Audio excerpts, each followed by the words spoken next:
Previously on Alan Wake, Alice has been kidnapped. Alan, please help me. Alice? You'll do exactly what I say if you ever want to see your wife again. I can't tell anyone except my agent Barry. Damn it, Barry, they'll kill her. You're my best friend, and I'm worried that you're not right in the head. The ransom is a manuscript I supposedly wrote that's coming true before my eyes. It happened just the way it was on that page. So dark. I have found only a few scattered pages.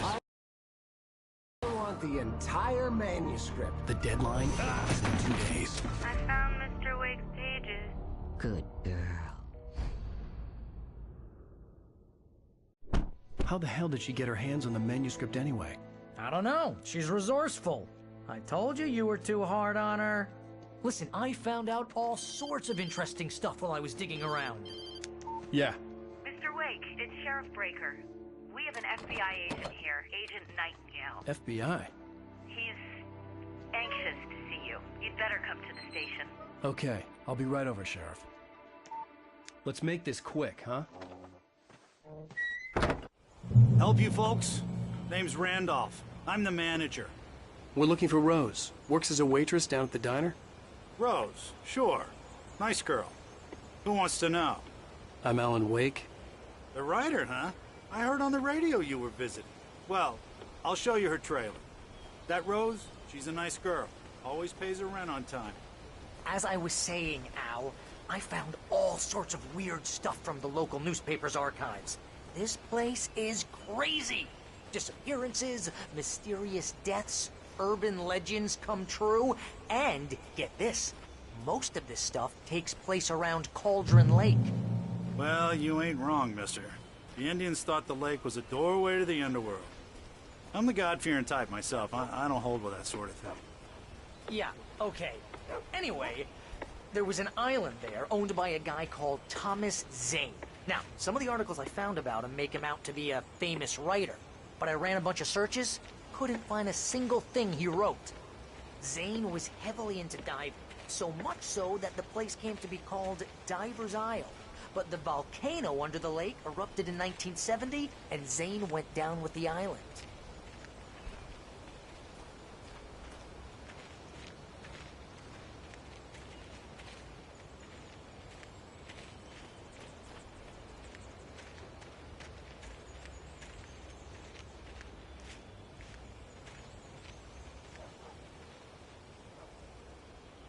It gets better. A local girl, Barbara Jagger, drowned in Cauldron Lake just a week earlier. They were lovers. Sure, Jagger's a local spook story. The Scratching Hag comes for you in the dark. Childish stuff like that. Anyway, Al, I'm just getting to the best part. All of the articles about this stuff were written by Cynthia Weaver. I asked around, and she's that crazy bag lady you met. What, the lamp lady? She can be a little loopy, but she's not homeless or anything.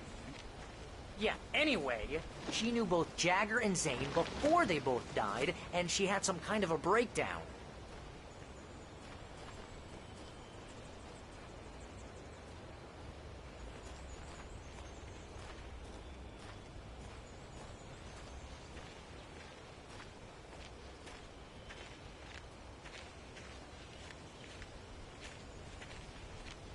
Well, mister, this here's Rose's trailer. You mind me asking what you want with her? We're just here to talk to her, pal.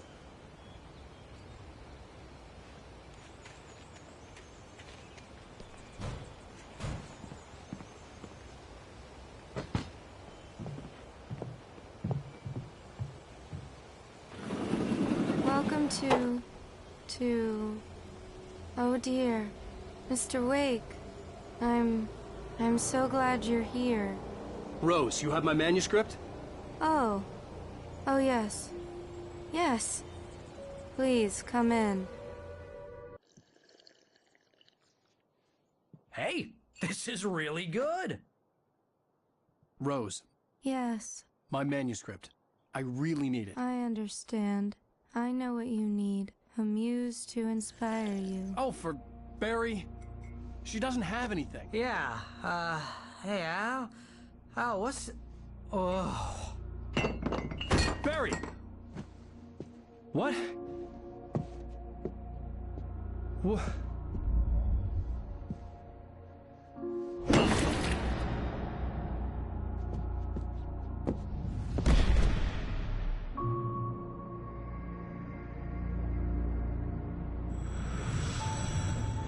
coming for you, hiding in my barber's skin. I'm too weak to stop it. You must turn the lights on.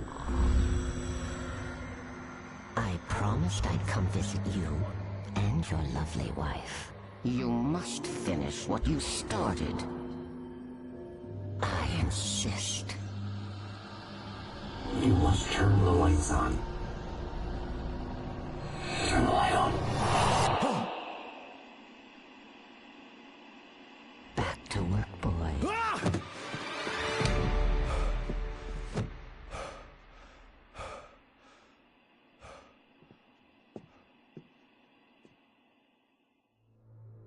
I felt nauseous, hungover. Only anger kept me going. I can't tell reality from dream anymore, but it seems I have an imaginary editor to help me. She's an old woman in a funeral dress. I call her Barbara Jagger. She's very strict. I'm writing faster and faster. My manuscript is being heavily revised. The edits are getting very aggressive, and each day there's less of me and more of her. I hate it, but I know she's right. She promises me I can save Alice this way. She knows more of this than I do. About the complex incantation I'm attempting. About this place. She's worked with another writer under similar circumstances, Thomas Zane. The genre of the story seems to be shifting. It's turning into a horror story. I'm getting close. I can feel it. Rose took a day from me. I had less than 12 hours left to meet the kidnapper. All I could do was get Barry into the car, work something out once I got on the road.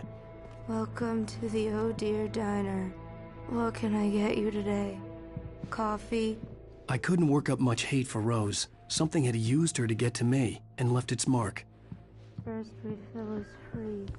No My gun and flashlight were gone. I'd have to find a way to get Barry into the car as quickly as possible. There was no time to waste. Mr. Randolph liked Rose. That little smile she had.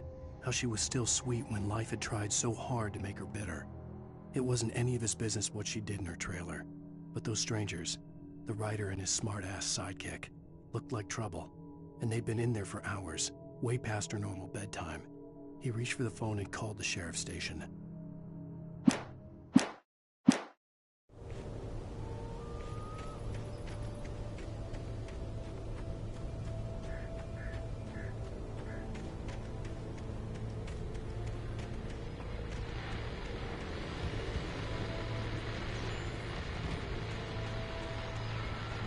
I just stepped outside to catch a breath of fresh air. Let me tell you, the weather's getting heavy.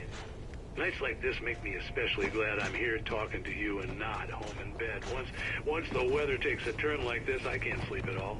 It's all tangled bed sheets and dark thoughts, punctuated by the occasional plunge into nightmare. Is it just me? Well, perhaps it is. But I hope I can make the night a little bit easier to get through. Caller, you're on KBF FM. Hey, it's Walt Snyder. What's on your mind, Walt?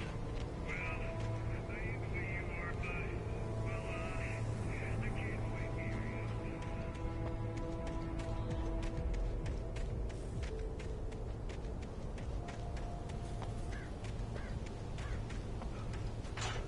Well, you sound like a man with a problem, Walt. I had a,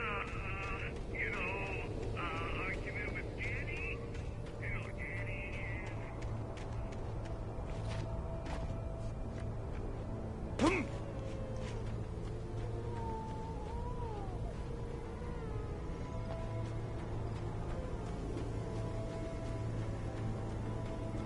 Oh, you're gonna get it now. God knows what you've done to that poor girl. This is Agent Nightingale, FBI! Get him up, Hemingway! You're under arrest! You move a muscle, I'll unload right in your goddamn face! Stay right where you are, Spillane!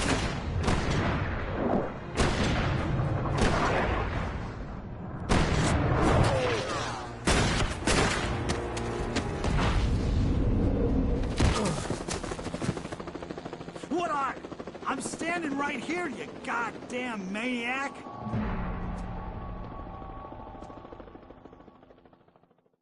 I hated to leave Barry behind, but there was no way I'd miss my appointment with the kidnapper.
For decades, the darkness that wore Barbara Jagger's skin slept fitfully in the dark place that was its home and prison. It was hungry and in pain. It dreamed of its nights of glory when the poet's writing had called it from the depths and given it a brief, terrible taste of power and freedom. The rock stars had stirred it from the deep sleep the poet had sunk it back to in the end. When it sensed the writer on the ferry, it opened its eyes.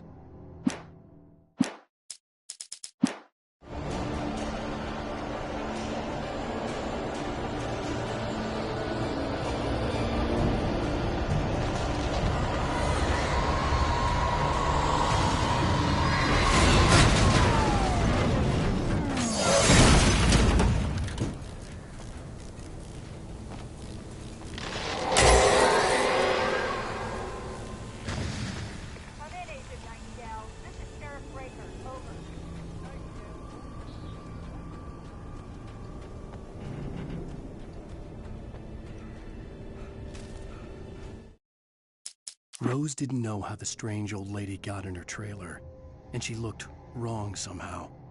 The woman showed her teeth in an approximation of a smile and traced a finger down Rose's cheek. "Pretty girl," she said. Rose felt as if she was falling asleep, but her knees didn't buckle. The crone spoke in a whisper, her words ice cold and dark in Rose's ear.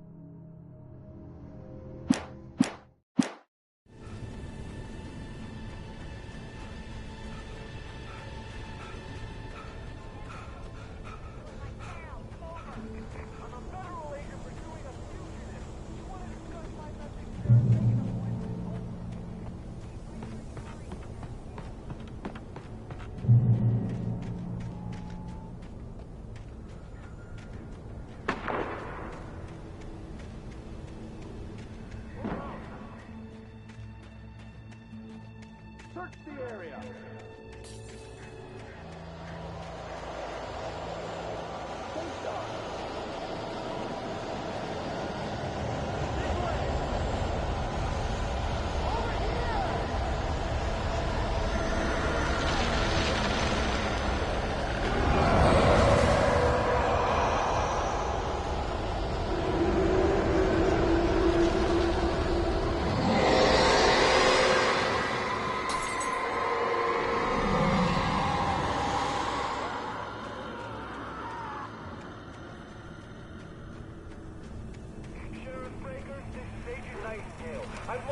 This horror was everywhere I went, circling me.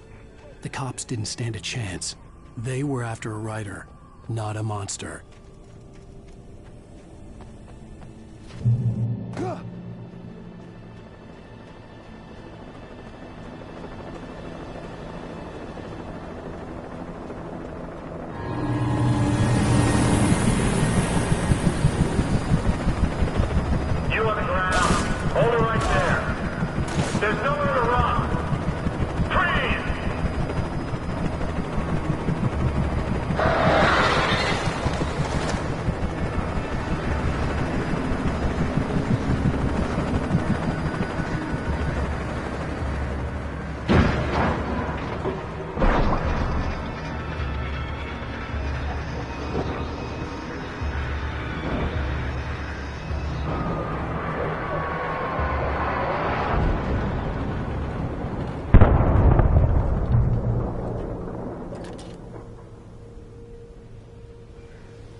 This is James. Mulligan, Thornton, come in. Over.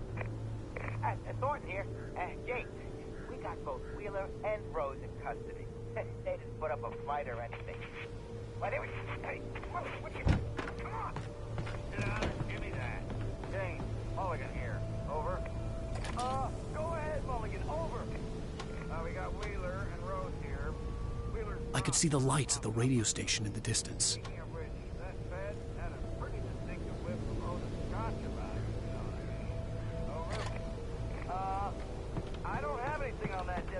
Mulligan, over. Well, whatever. Anyway, Rose is just being plain weird here. You better get talking and take a look at both. Over. I imagined that the broadcast tower in the distance was part of the local radio station. Maine seemed like a decent guy. Perhaps he could give me directions to the coal mine.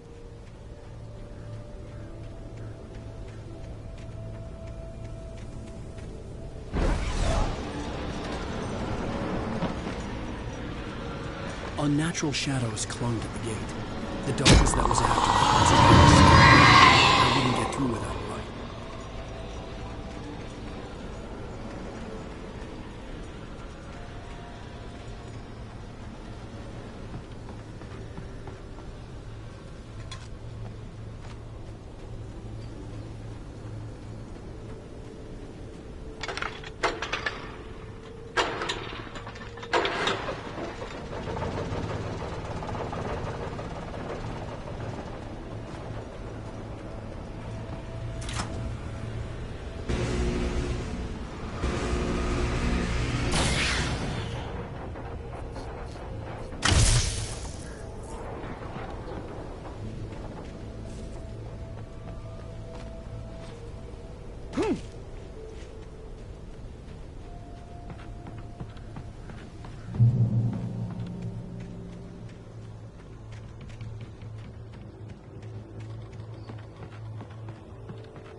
It took me a moment to recognize the flashbang grenades.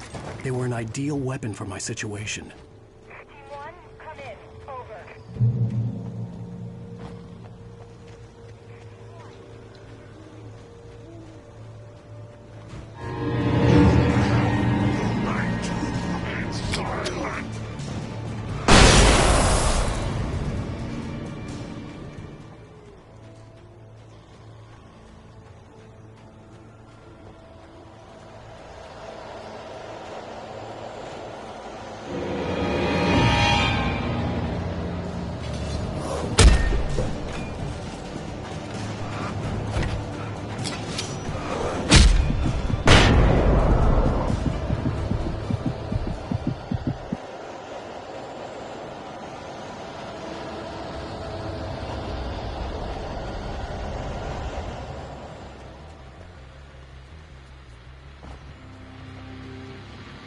And here's another call. You're on KBF-FM with Pat Maine. It's Milt Peabody, Pat. What's on your mind, Milt? Well, I live near the trailer park, Pat, and there's a big ruckus going on over there. Well, that's just up the road from me, too. What's going on, do you know? I don't know, but there's a bunch of police cars there, lots of sirens, a helicopter buzzing around, and I think I heard some gunshots. Gunshots?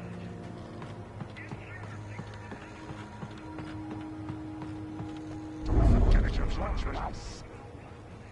You are first.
hope Maine could lend me a car to get to the coal mine. Oh, why, hello, Lorna. What do you have for us? Well, I just don't see why it's not allowed with the trailer park. What do you mean? It's a trailer park. Of course you're going to have trouble in a place like that. I mean, what do you expect? The sheriff should be helping us normal citizens instead of wasting resources on those people. Well, let the trash sort themselves out. I'm sorry, but my granddaddy settled in Bright Falls in 1911. well, thank you very much for that compassionate viewpoint, Lorna. Oh, here's a little surprise. The famous writer Alan Wake just walked in. Folks, I'm going to see if I can talk him into an interview. Come on in, Mr. Wake. Oh, I'm so glad you could find the time to do this, Mr. Wake. Nowhere to run now, Dan Brown. You back away from me. Don't hurt it. Whoa. Everyone calm down. Put the gun down. We're all friends here, right? Cool your jets, Nightingale. We got him. Judas Priest! What the hell's the matter with you? There's a civilian in there.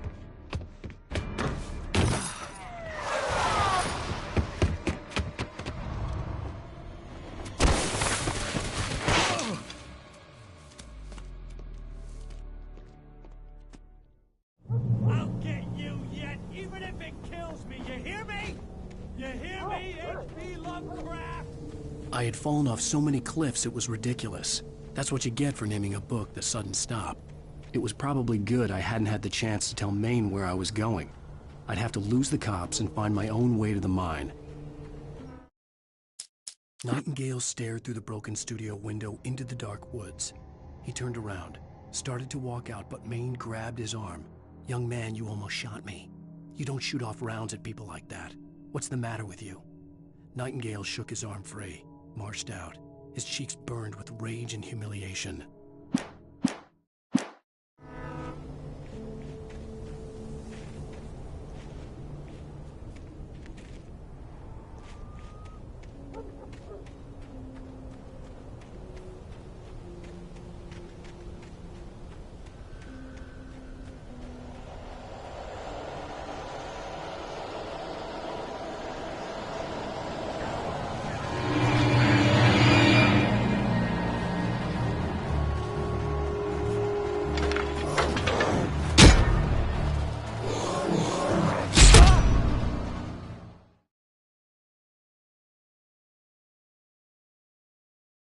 I'll get you yet, even if it kills me. You hear me? You hear me, H.P. Lovecraft? I had fallen off so many cliffs it was ridiculous. That's what you get for naming a book The Sudden Stop. It was probably good I hadn't had the chance to tell Maine where I was going. I'd have to lose the cops and find my own way to the mine.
There was no sensible reason for the power company work lights to be here. It was almost as if they'd been left for someone like me to use.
The bulldozer's engine roared to life. Mud and rocks flew as it fought for traction.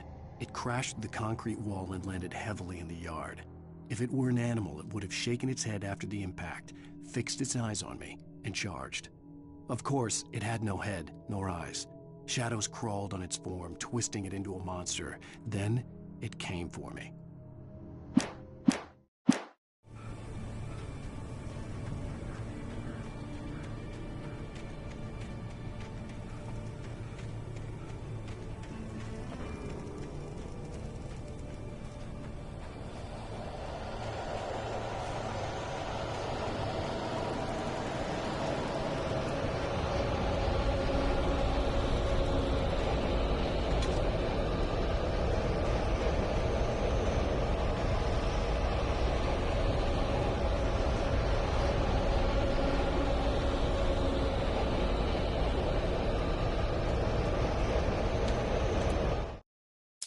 Sarah trusted her gut, and her gut said Agent Nightingale was an asshole. He felt wrong, and it wasn't just the smell of stale booze. It was in the way he flashed his badge, pulled rank, the look in his eyes when he wanted answers. Where was Alan Wake? What was this about an accident? Where was his wife? And most importantly, why did she let Wake go? He wouldn't answer her questions. Federal business was all he'd say.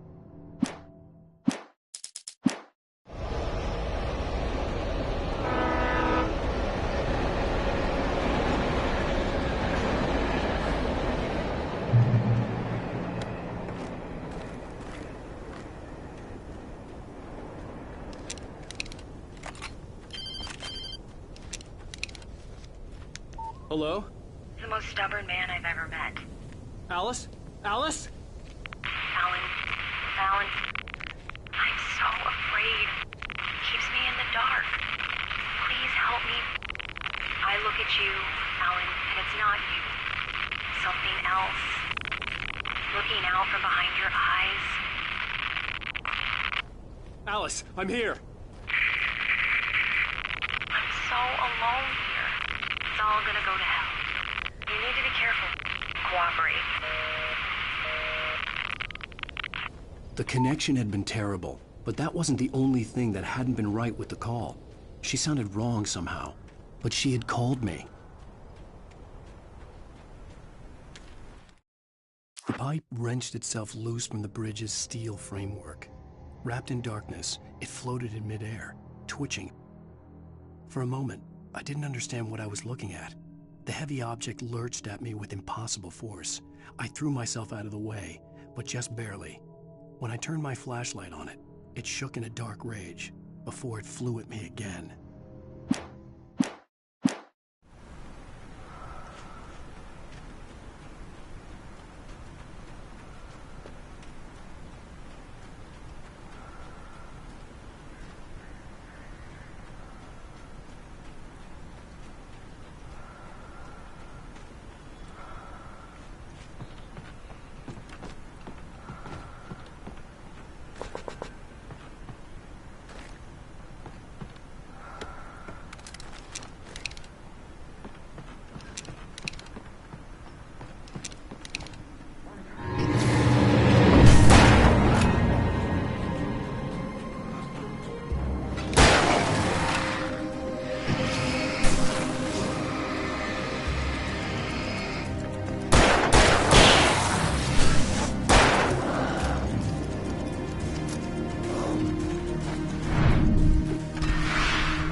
I could see a railway bridge up ahead, and a warehouse of some sort on the opposite shore.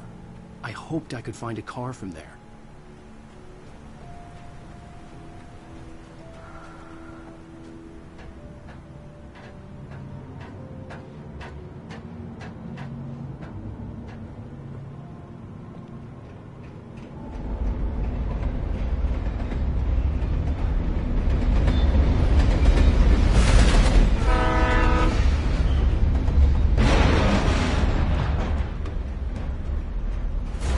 That was pursuing me was growing stronger, and it was taking over everything in its path.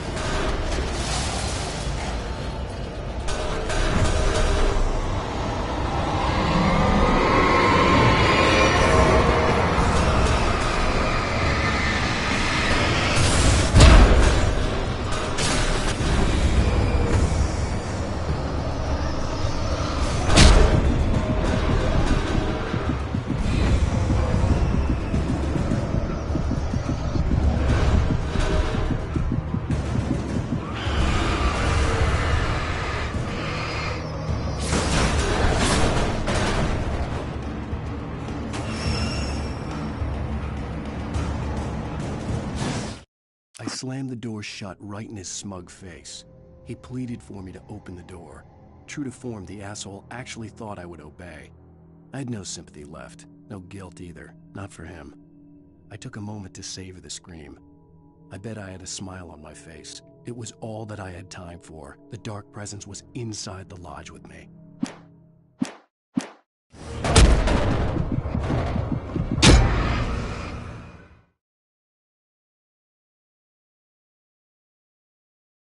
On the opposite shore.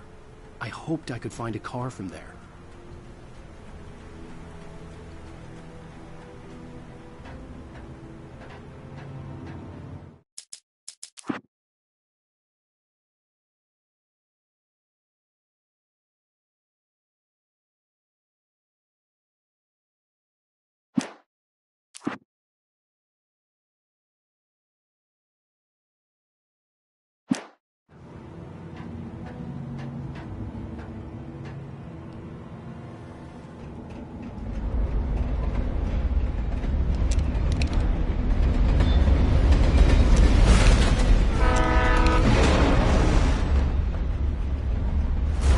That was pursuing me was growing stronger, and it was taking over everything in its path.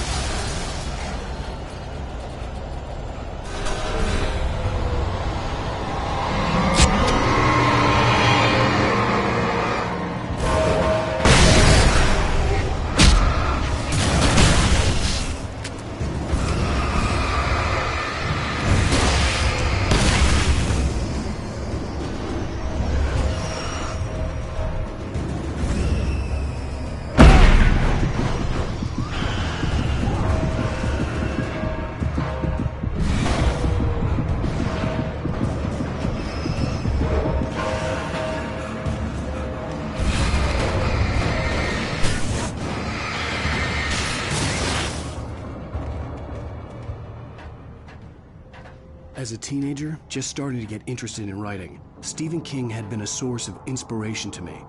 I thought about all the inanimate objects that had come to life in his books.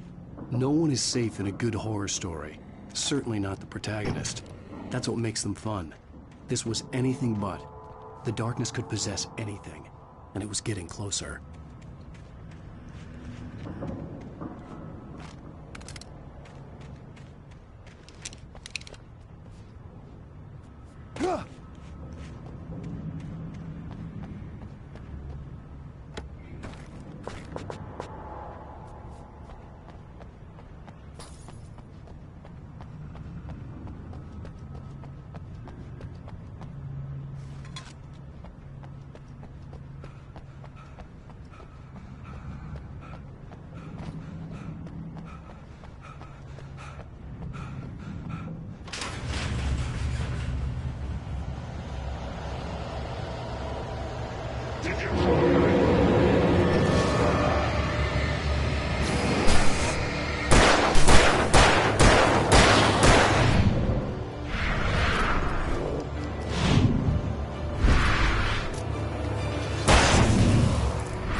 The darkness surged towards me, sucking everything loose from the ground into its depths, tugging at my clothes.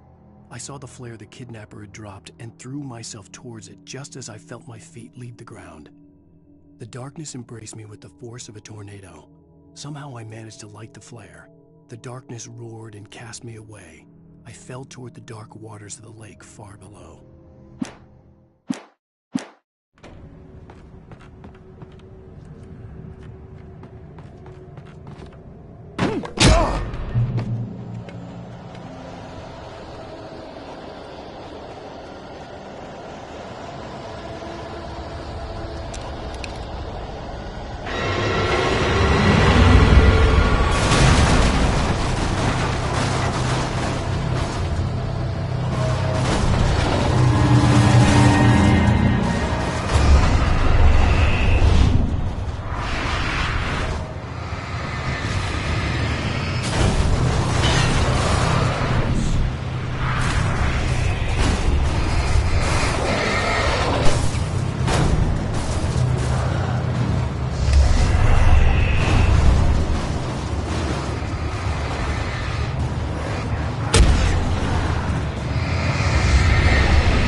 never been this glad to see the sunrise. I had a couple of hours to get to the coal mine.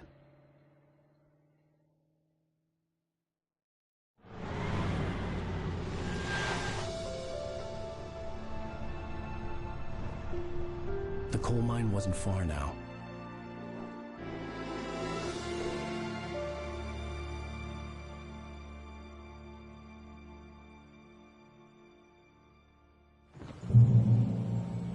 Today, I would meet the kidnapper, and he would give me Alice. I wouldn't give him any other choice. A drowning man will clutch at a straw. Little by little, without realizing it, I'd come to believe that the story in the manuscript was coming true. The current of its narrative had taken me deeper and deeper into dark waters. Alice had been taken from me. Barry was probably in jail. I was a fugitive from the FBI. The whole world taken over by the dark presence was trying to destroy me. It all felt real, but it matched a textbook case of insanity.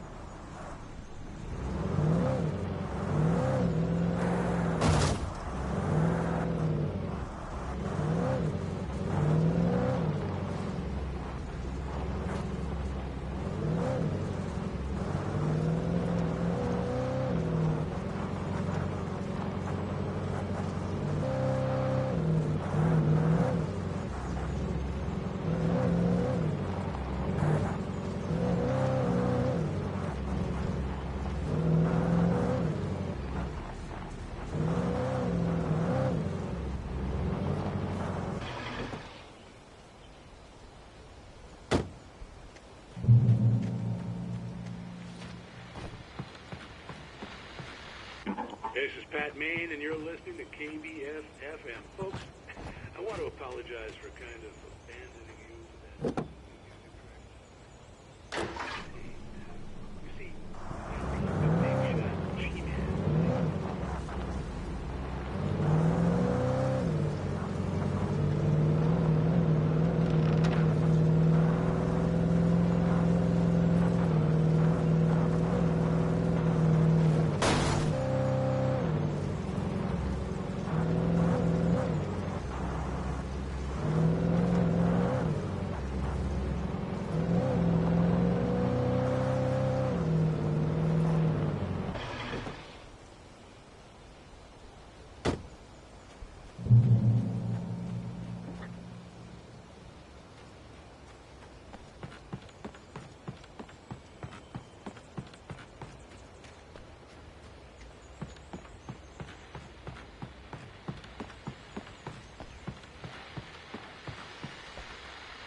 Welcome back to KBF-FM. Hope you enjoyed that tune. Now, Doc, you were talking about life and finding that special someone, that soulmate. Well, you were talking about that. I was saying I don't buy it. Well, see, to me, that's strange, because I always think it was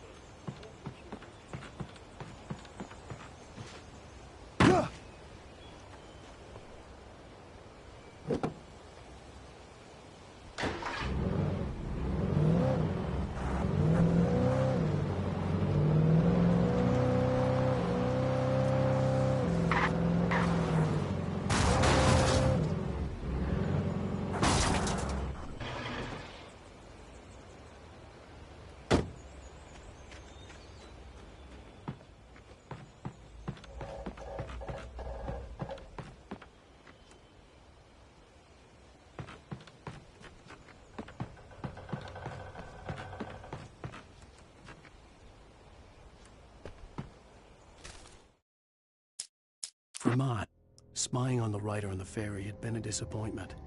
His boss had made Wake out to be something special, but Mott hadn't been impressed. He'd gotten a good long look at the wife, though, and he liked what he saw. Mott had fantasized about goading Wake into a fight, but it hadn't happened. Still, he'd get his chance to see if the writer had anything in him. He'd been promised as much.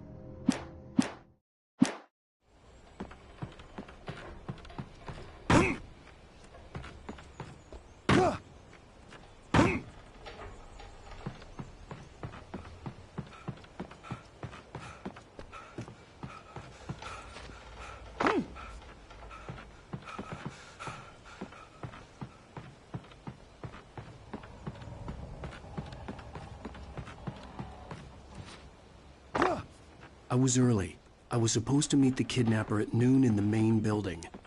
The coal mine was quiet. It was a museum now.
Even during daytime, I was being stalked.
I was early.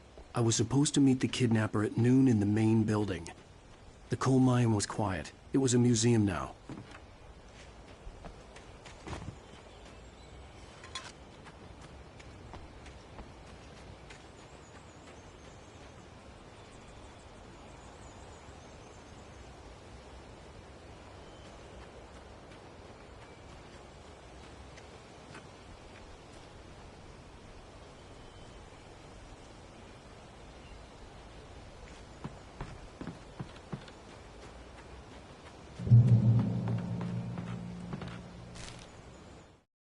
With Nightingale gone and the night wind blowing in through the broken studio window, Maine stared at Sarah.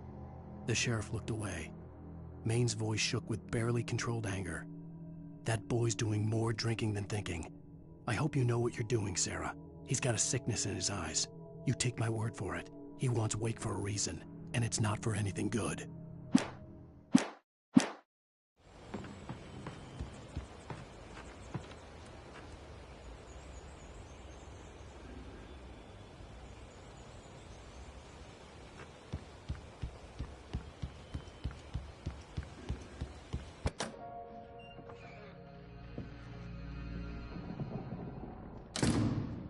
I didn't want to go outside.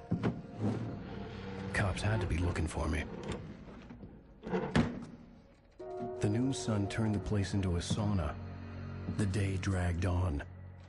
Different scenarios ran through my mind. Ways of how I'd torture the kidnapper to get Alice back. Or the different horrible things he could have done to her. I imagined her dead. I had no way of knowing she was still alive. It was killing me. I was running on blind hope. It was all a waste of time. The bastard never showed up.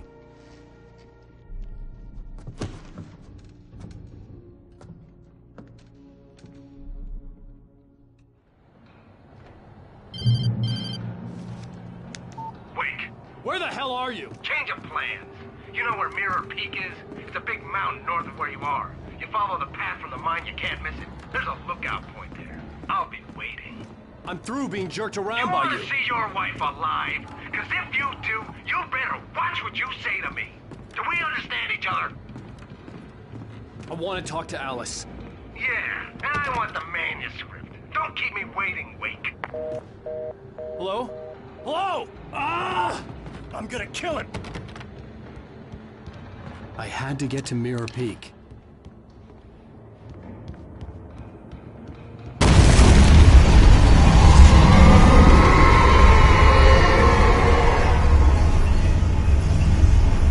It was close.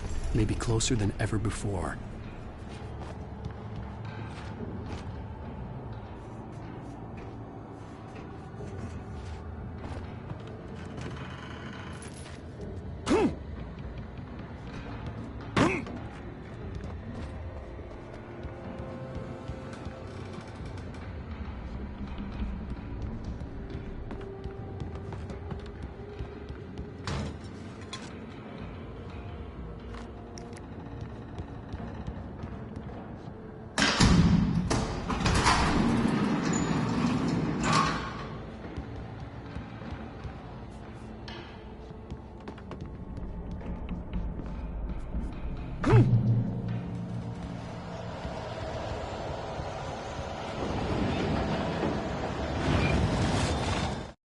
When Thomas Zane fell for Barbara Jagger, it happened fast.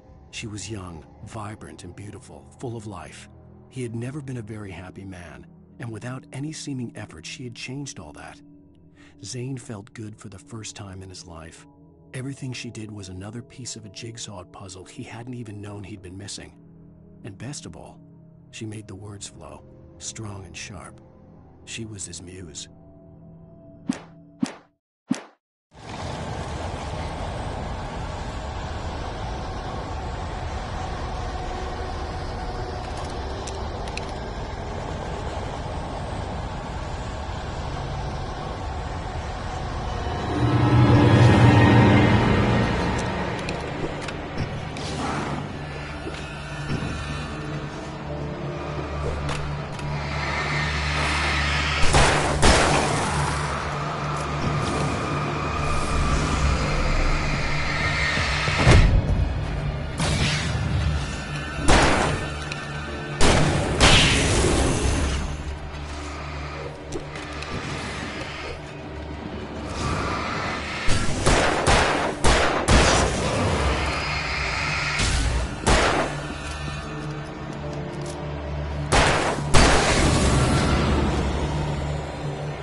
The only way to reach the hillside ahead was to go through the building.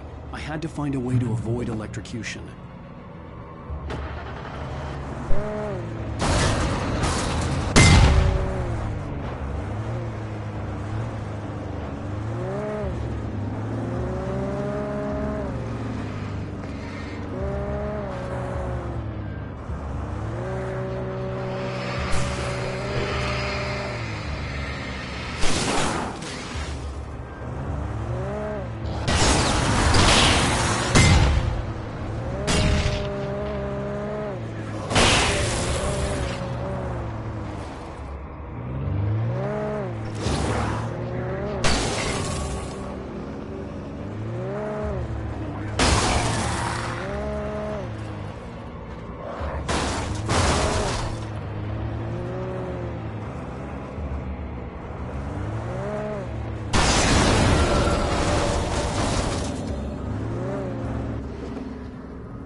Some of the Taken retained echoes of their former selves, but these were just the nerve twitches of a dead thing.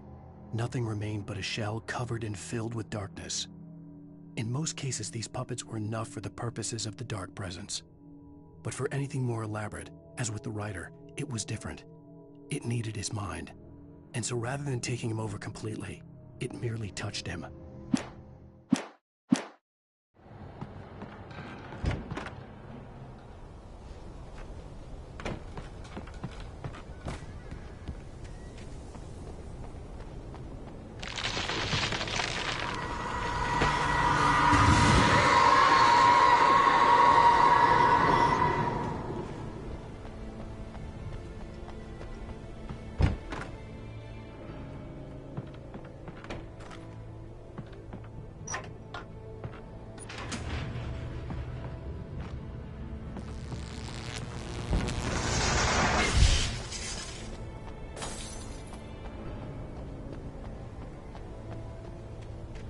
There was no way the flashbang grenades were Standard Power Company equipment.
I stared through the bars of the jail cell. Barry stood behind me, swaying on his feet, looking as ill as I felt. Agent Nightingale stood on the other side of the bars with Sheriff Breaker. Nightingale had a stack of manuscript pages in his hand. He seemed unhinged as he gloated. "Well, I've got you now, Raymond Chandler. It's all here. All the evidence, including conspiracy to murder a federal agent."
I had no real plan.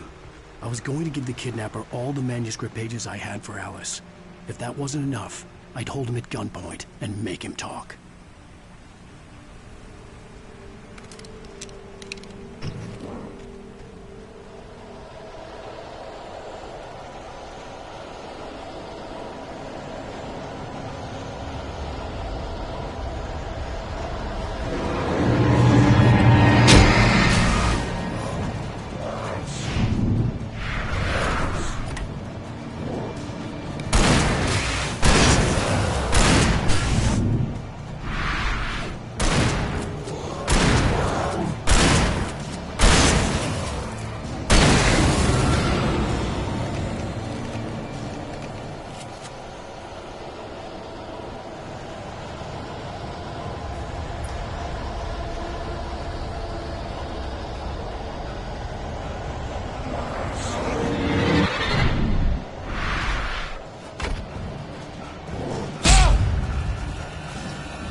I had no real plan.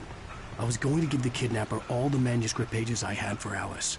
If that wasn't enough, I'd hold him at gunpoint and make him talk.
The dark presence was moving ahead of me in the same direction I was going. A cold feeling settled itself in the pit of my stomach. Was it going for Alice? The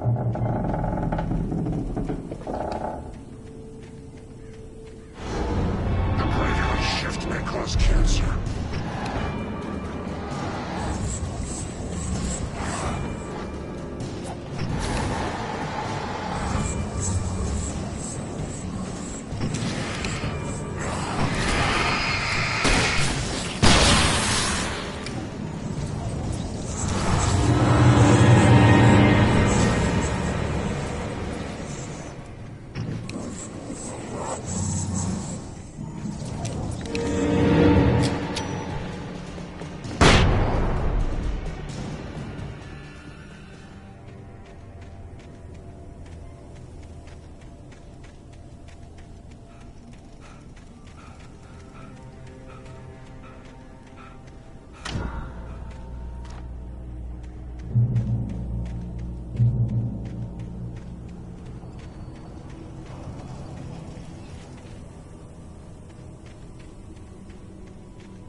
The place was dead, a ghost town.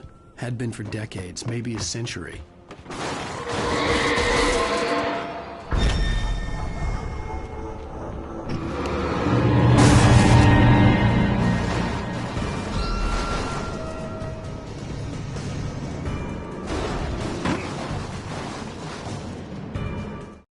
Things were never as simple in real life as in fiction. I had lost count of the times I had wished there'd be a clear reason for my writer's block. Something to fight, something to lash out on. There wasn't. I was filled with doubt. I was nothing like the hero in my books. Alex Casey had gone through his life with single-minded determination, never wavering from his goal. Even now, I was angry at myself, angry at Alice, angry at Barry. I was fumbling and I had no plan.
Anything outside of writing is a struggle.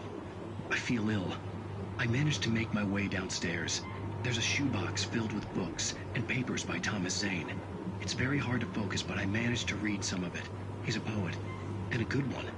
He writes of muses and creators summoning fabulous things from a magic lake, using his powers to shape the world of a realm of gods and dreams and demons, dark things that wait for a chance to slip through, wearing the flesh of men as disguise.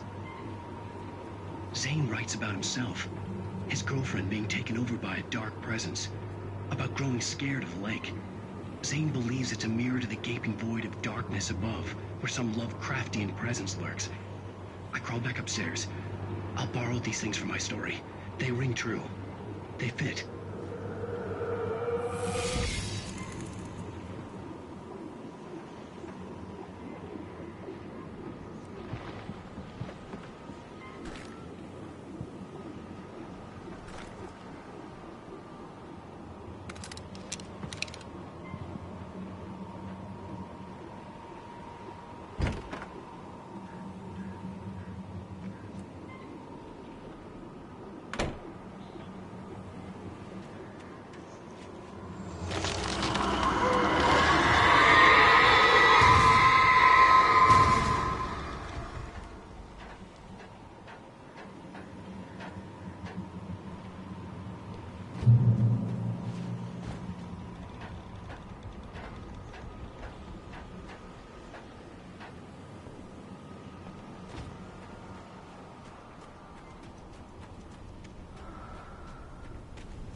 The kidnapper had sent me a text. The message was full of spelling errors and insults. It was telling me to hurry up.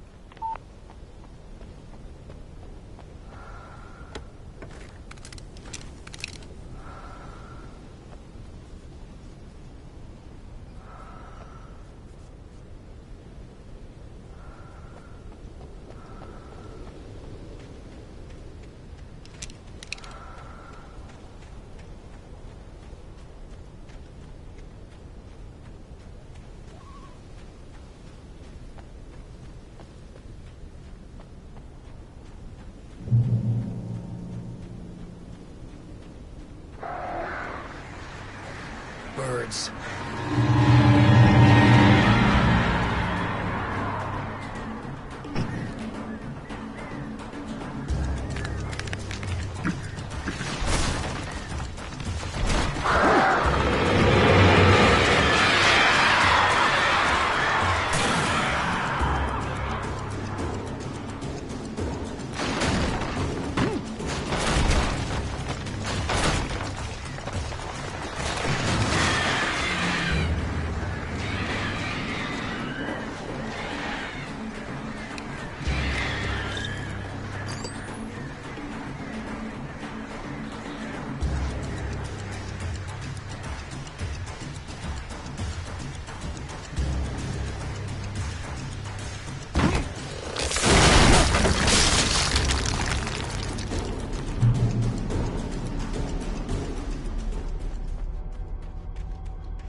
Without warning, the headache stabbed at my brain.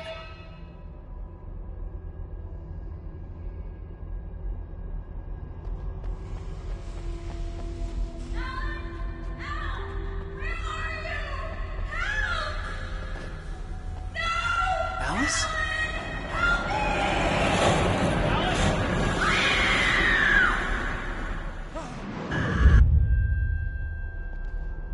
I'm losing it. I gotta get out of here. The hunters were big, thick-set men, confident and at home in the woods. They were feeling good, running on beer, ghost stories, and camaraderie late into the night. It did them no good, as they were taken by the dark presence, sucked deep into a darkness far worse than any ghost story they ever told or heard.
Even behind the closed doors and curtains of his grimy room at the Majestic, the local motel, Nightingale could feel the locals' eyes on him, the unrelenting pressure of their judgment.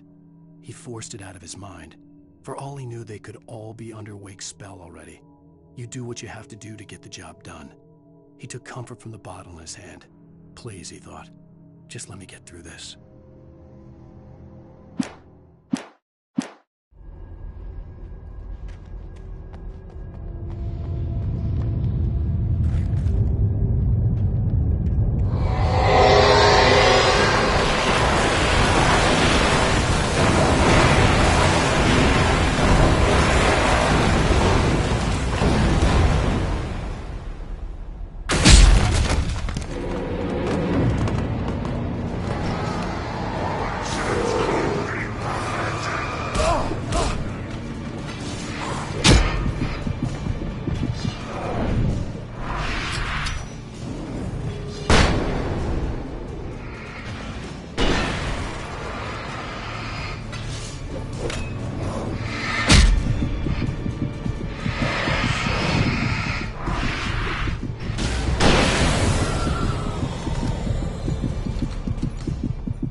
I'd have to make my way up this mineshaft in order to go on.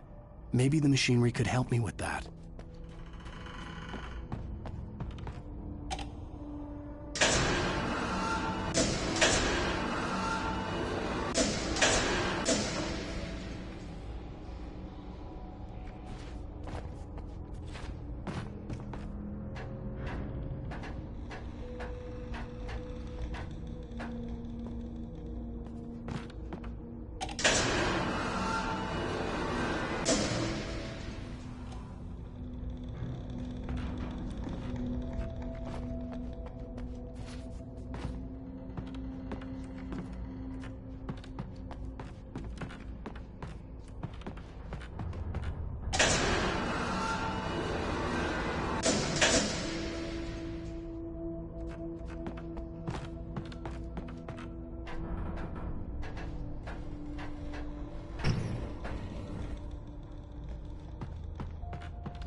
Lightning flashed behind the windows of Cauldron Lake Lodge. Tor Anderson laughed and held the steel hammer above his head. Nurse Sinclair was trying to calm him down without success. Tor grinned madly and shouted, "My hammer's up.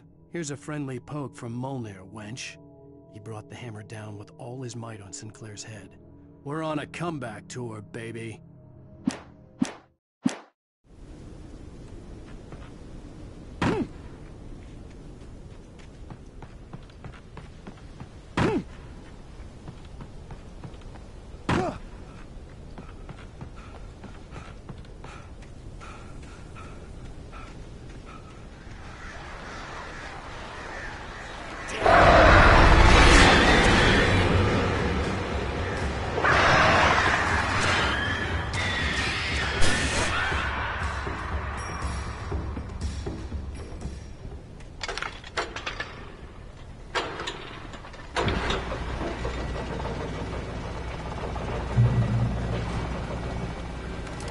Oh, great. Another cable car.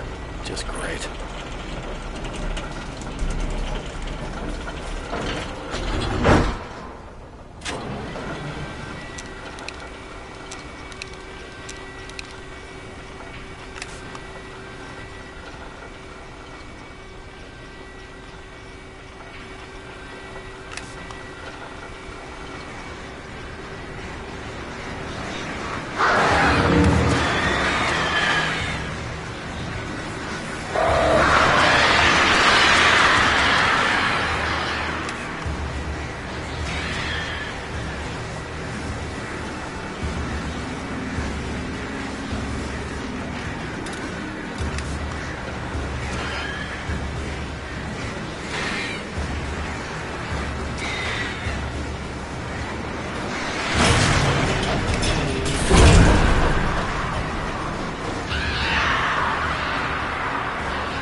Maud had checked all of Stucky's rental cabins.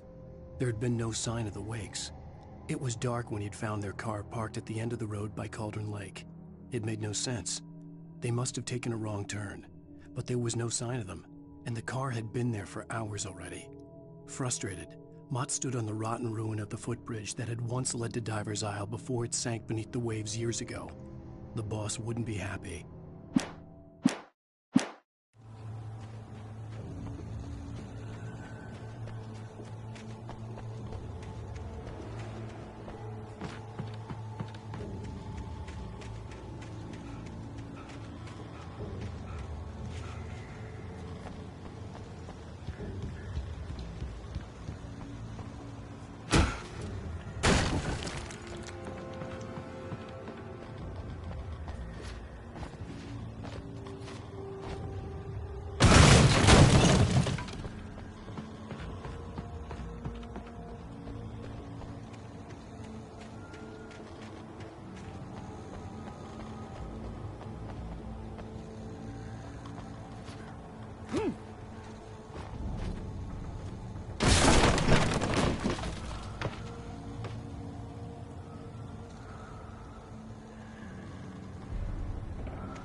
could see Cauldron Lake. I thought I could make out the spot where the island and the cabin had been. There was a light near it. It had to be a boat.